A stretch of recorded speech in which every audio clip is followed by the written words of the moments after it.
Okay, so we'll start with a moment of quiet sitting. I'll ring the bell, and we can just kind of quiet our minds and get ready to hear the Dharma.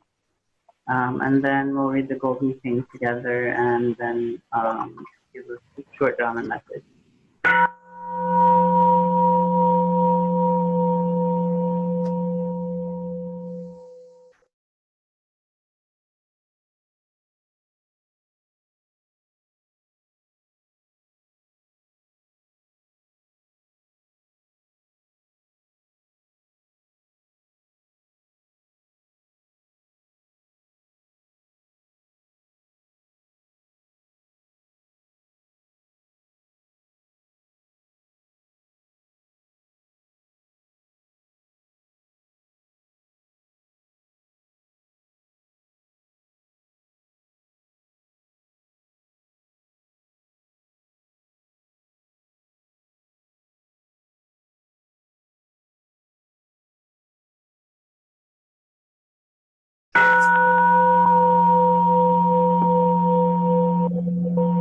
Namo Amida Buddha. Namo Amida Buddha. Namo Amida Buddha. Namo Amida.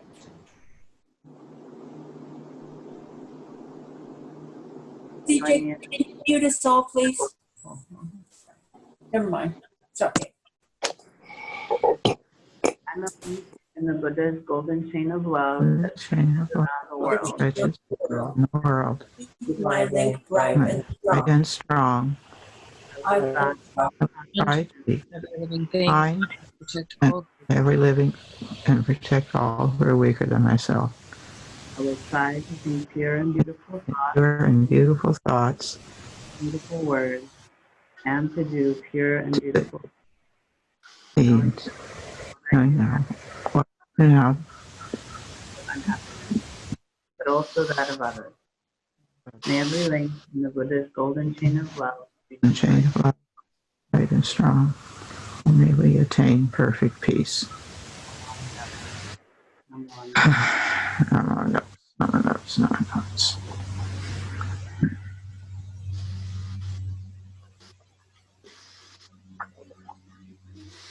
So I'd like to start off the Dharma message by reading a Gosandai from Shinran's Hymns of the Pure Land. If you please join me in Gassho. Seeing the sentient beings of the Nembutsu throughout the world, countless as particles in the 10 quarters, the Buddha grasps and never abandons them, and therefore is named Amida.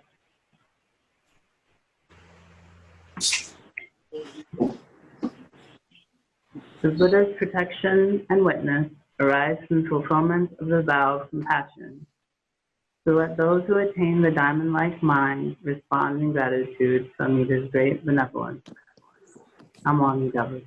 Namo Amida Buddha. Namo Amida Buddha. Namo Amida Buddha. Namo Amida Buddha. Namo Amida Buddha.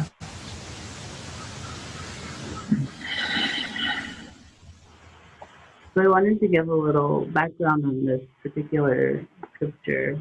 On the many hymns in praise of Amida Buddha and the Pure Land Masters. And his intent in writing these hymns was to provide an acceptable way to approach the Dharma for a lot of people. As many of you might know, Shinran spent a lot of time out of the monastery preaching the Dharma with Honen and many of Honen's followers among the common folk. And so the intent of the hymns is a way for him to provide very complex ideas in a digestible way. So often I like his hymns to sort of get a basic understanding of the Dharma. And the collected works of Shinran does a great job of explaining more of what he's talking about in the hymns and connecting it to his main work, the Kyōyō Shinsho. And so these particular hymns are on the Amida Sutra, which is an important sutra in Pure Land Buddhism. It's one of the 3 primary sutras that we follow as Jodo Shinshu Buddhists. In the Kyōyō Shinsho, which is Shinran's main work, he discusses the meaning of the Amida Sutra. He says that the explicit meaning is that the true gate to nirvana lies in mindfulness on Amida Buddha, or the number two. And he also, the Buddha also clarifies that various practices of good, which are other Buddhist paths, are very challenging due to our humanity's blinded and foolish nature. And they may be an impossible way for us to escape samsara on our own. The explicit meaning of the sutra is the content that's directly conveyed by the scripture, and the implicit content is the connections that Shinran makes between the scriptures. And he does this with the larger sutra, the smaller sutra, Nirvana Sutra, Contemplation Sutra, and others. And he does this, like I said, throughout the Kyoyo Shinsho. A brief summary of the Amida Sutra is that Shakyamuni Buddha preaches spontaneously and tells about the Pure Land of Bliss, describes the causes for our birth in Amida's Pure Land. And finally, he praises the teaching of Amida and the protection of the practicer by all the Buddhas in the 6 quarters. So after Shinran analyzed the Amida Sutra, he found that there's also an implicit meaning which he ties to the larger ideas of Pure Land Buddhism. He says that the implicit ideas behind the sutra is that it's hard for us to give up our striving to bring about our birth and to escape samsara. And that's the difficulty and the ultimate truth of the sutra. In part, it's because of our ego and our inability to give up our striving to be strong or perfect or resolute when we face problems. We often hold ourselves to unrealistic expectations of perfection, or conversely, we may find ourselves drowning in our sorrow. We may be overwhelmed with sadness and feeling hopeless. Reliance on Amida's grasping compassion is the implicit meaning of the Amida Sutra. This reliance of taking refuge isn't just coming to terms with our own limitedness or being evil or foolish. It also means that we shouldn't give up hope, that there's something beyond our dark situation, and that we're worthy of love and tenderness. Today, in this Dharma message, I want to talk about finding Amida's compassion in our everyday life. Part of a way to do this is through spiritual reflection and understanding our spiritual or religious lives. And I wonder if Shinran's mode of understanding the sutras with their explicit and implicit meaning is a good way of looking at how we live our lives as a Shinshu Buddhist. Some examples of how we might look at the explicit nature of our religious life is what we learn at temple from our ministers and from our speakers, from our Dharma school teachers, also what we read on our own, whether we're reading Shinran, sutras, or other Buddhist books, and also how we participate in Sangha. These are direct ways that we interact with our spiritual life. But I also think it's important for us to dive a bit deeper and look into the implicit nature of our spiritual lives. This helps us to answer the question, what is our relationship to Amida Buddha? And what is it like? We rely on and take refuge in Amida Tathagata. And how does inconceivable wisdom and compassion sustain us? To illustrate this question, I'd like to share with you a bit of my story from when I was in Japan last year. So last summer, I went to Kyoto and was ordained with Tokudo with a group of other students. And I stayed in Japan until fall, where I started Ryukoku University in Tokyo in 2019 in September. I stayed there until August of this year in 2020. I made a lot of really great friends. Especially important, though, was a group of dear friends through an LP. I had a few health problems while I was staying in Kyoto, The fall, I started having some sinus problems, and I had a sinus infection. And I went to the doctor, and they prescribed it, and then I took it, and it got better. But then back again when winter came around. And so I thought maybe it was just my allergies. I went to the doctor again. I went to medication again, and it got better. But then after a few months, this is on the left, it's my friend Heiwan. We were dating for a while in Japan. And on the day that Heiwan had finished their language study in Japan, they were planning to go back to see their family in Korea. And I had a seizure. Never had a seizure before. And so I don't really know how to describe it. I just sort of passed out and woke up in an ambulance, and I had bit my tongue, and my face was bloody, and it was really bad.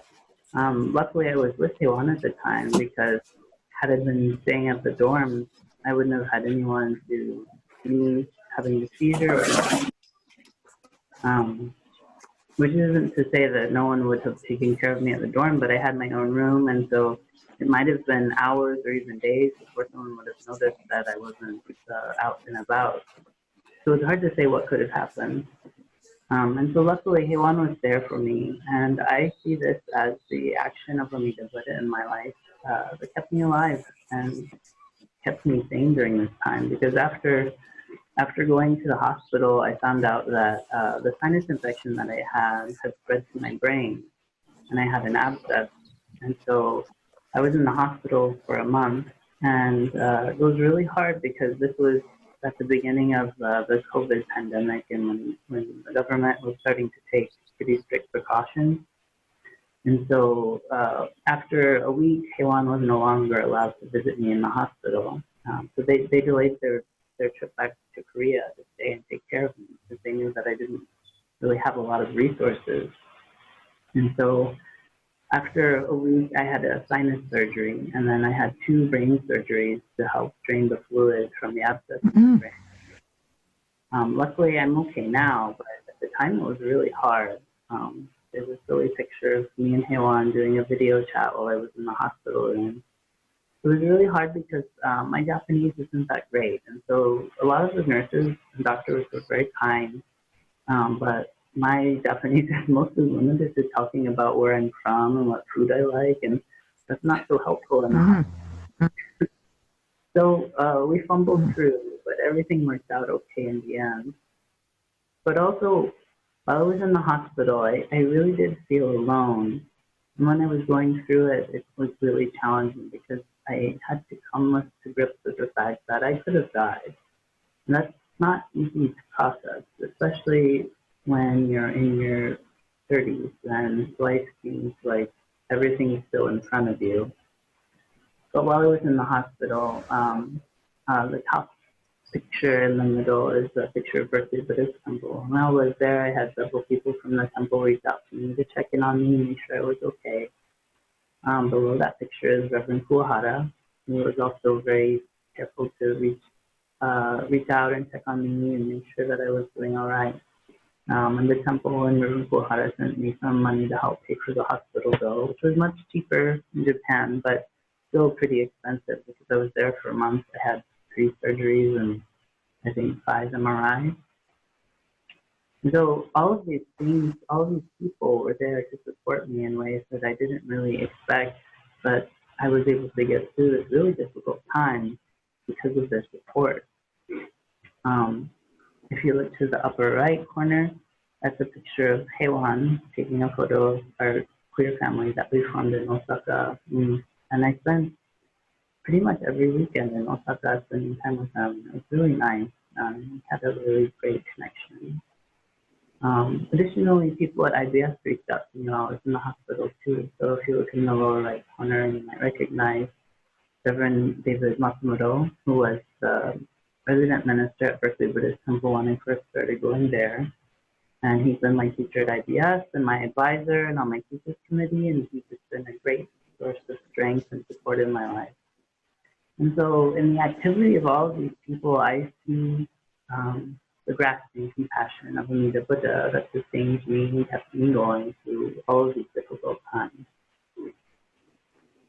If we look at this in the way that Shinran did the sutras, there's some explicit things about the situation that I went through in the hospital. I almost died. It was expensive. The surgeries were painful. I learned more about Japanese. I met a lot of nice nurses and doctors. And the food in the hospital was actually pretty tasty. I had grilled fish and salads and soups. And we think of hospital food as not being very good, but this hospital food is delicious. I actually enjoyed it. And I got this nice to be in a hospital in a foreign country. But the implicit message behind my hospitalization and that ordeal that I went through is that I felt grasped by so much love and compassion. There are people who cared about me and helped me, and these are expressions of Amida Buddha's vow for me to be grasped and never to be abandoned. The lesson for me is, though I may face challenges in life and crises, I'm grasped by Amida's love. There's always something for us to learn and to be appreciative of, because the Dharma is always pursuing us and urging us to awaken. In the hymn that I shared earlier, number 82, Shinran says, the Buddha grasps and never abandons them. In the footnote, he says that grasp, or seshu, means once grasped, one is never abandoned. Setsu means to pursue, and to grasp the one who seeks to run away. Setsu means to take in. Shu means to receive and embrace. I really believe that. Though that time in the hospital was really challenging for me, I look back now and I see that as an important moment in my life where I experienced profound compassion. Amida's love is inescapable. And in the Shoshinge, Shinran says, the light of compassion that grasps us illumines and protects us always. The darkness of our ignorance is already broken through. Still the clouds and mists of greed and desire, anger and hatred, cover as always the sky of true and real community. But though the light of the sun and clouds is veiled, though the light of the sun is veiled by clouds and mist, beneath the clouds and mist there is brightness, not dark. When one realizes Jinjin, seeing and revering and attaining the great joy, one immediately leaps crosswise, closing off the 5 evil forces. I know that if we reflect deeply upon our lives, then we can find the working of Amida Buddha, pulling us towards awakening. And I hope that we can all try to see deeply into our own lives to find Amida's activity. Would you please join me in Gasho?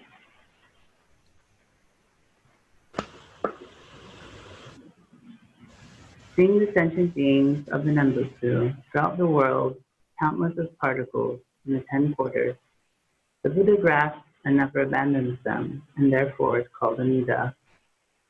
The Buddha's protection and witness arise from the fulfillment of the vow of compassion. So let those who attain the diamond-like mind respond in gratitude to Amida's great benevolence. Namo Amida Butsu. Namo Amida Butsu. Namo Amida Butsu. Namo Amida Butsu. Namo Amida Butsu.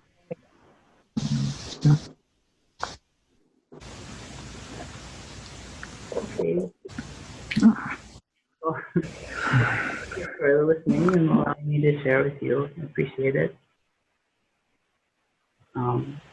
If you'd like, we can chat or talk or whatever you all feel like doing.